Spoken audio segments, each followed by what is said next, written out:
Ang Kuweba ng Liwanag. Sa gitna ng isang madilim at siksik na kagubatan, mayroong isang kuweba na kilala bilang Kuweba ng Liwanag. Hindi ito dahil sa anumang artipisyal na ilaw, kundi dahil sa kakaibang liwanag na nagmumula sa loob nito. Ang liwanag na ito ay hindi nakakasilaw, kundi parang sinag ng araw na sumisilip sa mga dahon.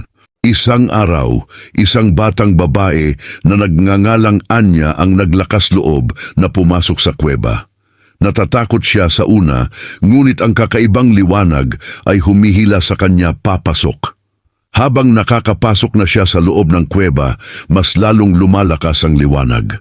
Nakita niya ang mga pader na kumikinang na parang may mga bituin na nakaukit dito. Ang sahig ay makinis at malamig sa ilalim ng kanyang mga paa. Sa pinakadulo ng kuweba, nakakita si Anya ng isang maliit na lawa. Ang tubig ay kristal na malinaw at ang ilalim nito ay makikita. Sa gitna ng lawa, mayroong isang malaking bato na kumikinang ng napakaliwanag.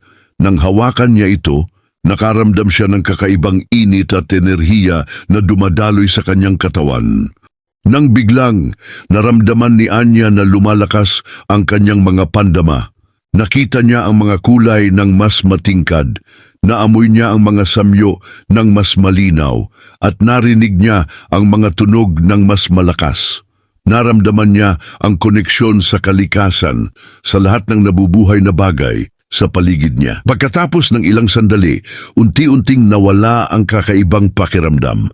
Ngunit ang karanasan ay nag-iwan ng malalim na marka sa puso ni Anya.